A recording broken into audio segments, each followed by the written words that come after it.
Simplifying algebraic expressions, part, is it 5, 6? I think I lost count. Anywho, multiplication. So in previous lessons, I was stated that like terms can be combined with addition and subtraction. However, it is possible to put unlike terms and as well as like terms together by using multiplication and division. I believe a little demonstration of the second lesson with the grammar of algebra indicates this is what I mean by actually putting them together. But anyway, this is where in this lesson we're going to focus mainly on the first law of exponents, because the rest kind of follows that. The first law of exponents indicates that if you have two expressions that have the same base, and if you multiply them together, you actually add the exponents. X to the a times x to the b gives you x to the a plus b. So a little example, if you have x to the 2 times x to the 3, multiply those together, they can be into x to the 2 plus 3, which gives you x to the 5. The exponents add together. This only occurs because the bases are the same. So you can even have y to the 5 times y to the 5. Multiplication, you add the exponents. This gives you y to the 5 plus 5, giving you a final answer of y to the 10. What happens in a situation where you have two different unknowns? Well, each of them multiply with their own counterpart. An a to the 2, b to the 3 times a to the 4, b to the 6. The two a's multiply, a to the 2 times a to the 4, giving you a to the 6.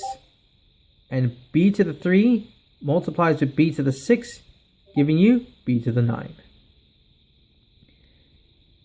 Now, this next point, I want each of you to say this with me. Numbers work as normal.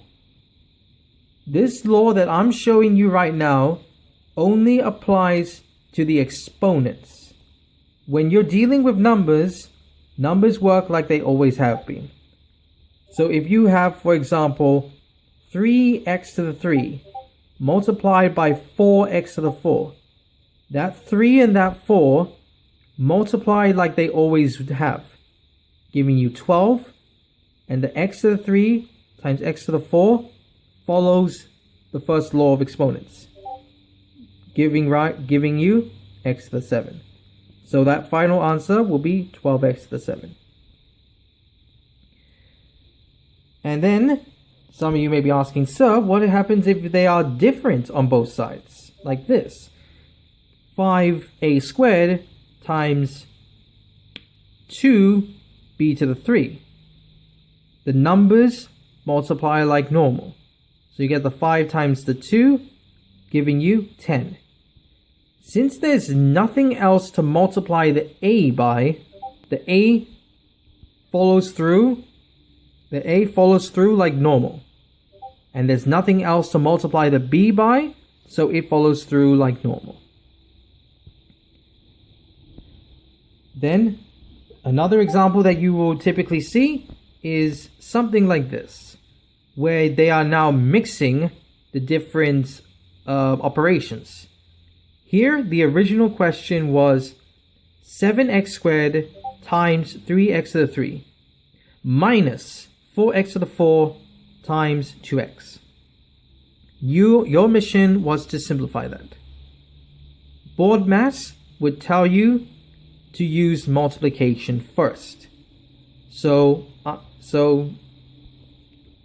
single out those multiplications that you have to do, which is what I did over there, and you leave the subtraction for the last thing. So 7x squared times 3x to the 3. 7 times 3, 21.